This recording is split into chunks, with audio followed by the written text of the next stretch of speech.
હાય જય શ્રી રામ. આજે લોકો હું તમને લોકોને એક હજારો વર્ષ જૂનું એક અલૌકિક અને સ્વયંભૂ પ્રકટ થયેલા એવા કાળ ભૈરવના મંદિરના દર્શને લઈ જઈશ.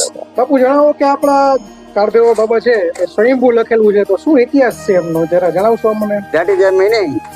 What is the meaning of Swayambhu? As a Ramnath. Understand? બસ તો અમે એ કાળ ભૈરવ દાદાના મંદિરના દર્શન કરવા નીકળી ગયા. રાજકોટ થી થોડે જ દૂર છે મિત્રો.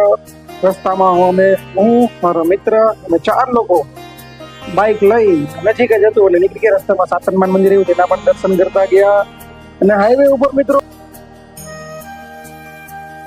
વરસાદનો તો કોઈ ચાન્સ લાગી રહ્યા નહોતા, પણ વાદળો અંધારેલા હતા. કાંઈ નક્કી ન કહેવાય મેઘરાજા ક્યારે વરસી પડે ક્યારે ન વરસી પડે, પણ મસ્ત એક આહલાદક વાતાવરણ હતું. ખૂબ જ મસ્ત મજા આવી રહી હતી અને અમે નીકળી ગયા હતા.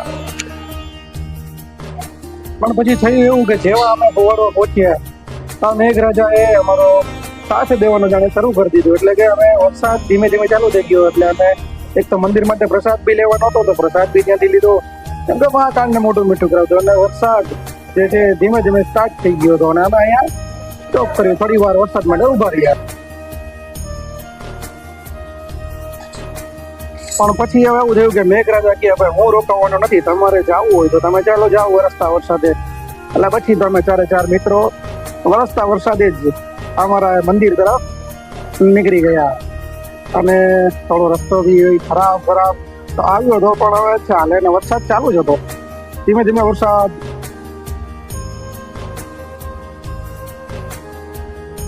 પછી એક જગ્યાએ વરસાદ એટલો ફાસ્ટ આવી ગયો કે ભાઈ પેટ્રોલ પંપે જોવામાં ઘણા બધા લોકો પેટ્રોલ પંપે વરસાદથી બચવા ઉભા રહી ગયા હતા કે ભાઈ ચાલો વરસાદ થોડો ધીમો પડી જશે તો પછી નીકળશું. ને ભીંજાઈ તો ગયા જ હતા વ્યવસ્થિત, આ તો થોડું બચવાનું.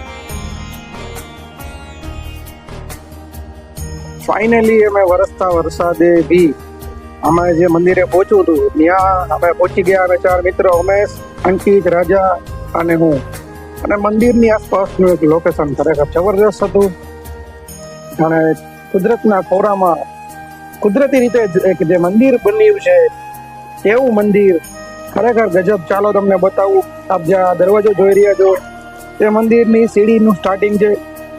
અહીંથી આ ડુંગરની ઉપર મંદિર આવેલું છે કાળ ભૈરવ બાબાનું. આપ જોઈ શકો છો આશરે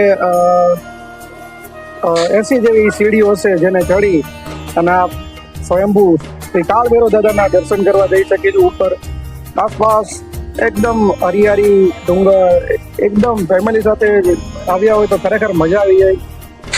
અને ગામની અંદર આ મંદિર આવેલું ખરેખર જોઈને જ દિલ ખુશ થઈ જાય આપણું. એવું સરસ મંદિર. બસ સીડી ચડતા ખૂબ જ મજા આવતી હતી. અને વરસાદ બી બહુ સરસ એવો આવી ગયો હતો ભાઈ મિત્રો. ત્યારબાદ મંદિરની ઉપર જ્યારે અમે ચડ્યા અને જે દ્રશ્ય હતું આપ જોઈ શકો છો, બેટા બકરા પહાડથી નીચે જોઈ શકો છો આપ. અને પહાડની ફરતે કુદરતે લીલોતરી પાથરેલી છે. અને આ મંદિર અદ્ભુત આમ આંખોને ઠંડક થઈ જાય. અને એકદમ શાંતિનું પોઝિટિવિટીનો માહોલ ત્યાં તો એકદમ પોઝિટિવિટી ફીલ થઈ રહી હતી. અને ખરેખર મંદિરના દર્શન કરીને ખરેખર મજા આવી રહી હતી. એક જગ્યા એટલી પોઝિટિવિટી હતી, કુદરતી માહોલ અને વરસાદ આવી રહ્યો હતો. ખરેખર એક ગજબનું ત્યાં કુદરતી લોકેશન આવેલું છે અને કુદરતી શાંતિ વાળું વાતાવરણ આપ જોઈ શકો છો. ગજબ ખરેખર કહેવાય ને કે કુદરતના ખોરામાં આપણે જાણે આવી પહોંચ્યા હોય. શહેરની આ શાંતિ પ્રદૂષણ વાળા જીવનથી એકદમ જ અલગ કોઈ એક શાંત એરિયામાં આપણે પહોંચી ગયા હોય એવું મંદિરની અંદર પ્રવેશ કરતા ત્યાં મહાદેવનું મંદિર આવેલું છે. મહાદેવની આ સ્થાપિત શિવલિંગ છે મહાદેવનું.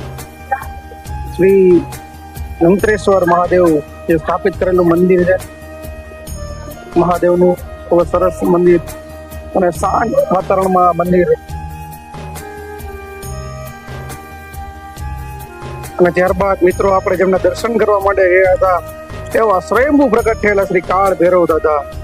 તો આપ જોઈ શકો છો કાળ ભૈરવ દાદાનો આ પથ્થર ની મૂર્તિ મિત્રો સ્વયંભૂ રીતે પ્રકટ થયેલી છે.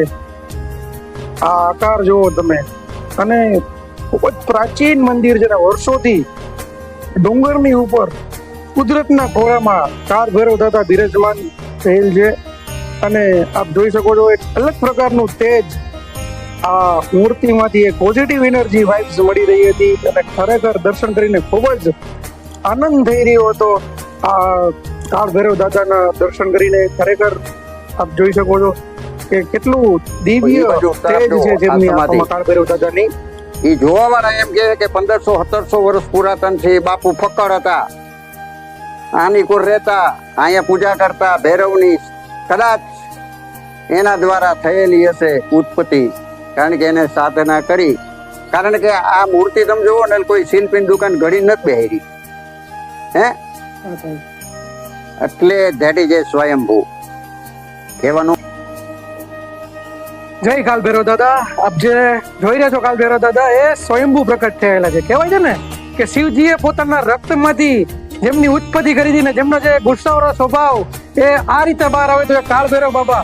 અને લગભગ કોઈ લોકોને ખ્યાલ નહીં હોય કે આપણા રાજકોટ થી તદ્દન નજીક, ઓછામાં કમસે કમ 20 કિલોમીટર નજીક થાય, અને આસપાસનું તમે વાતાવરણ જોશો તો એટલું તમને નયનમય દ્રશ્ય છે કે એટલું કુદરતી વાતાવરણ છે, પ્રકૃતિના ખોળે. આજુબાજુમાં મોર બોલતા હોય, ડુંગરની ઉપર મંદિર છે, દાદરા ચડીને ઉપર એટલું જબરજસ્ત.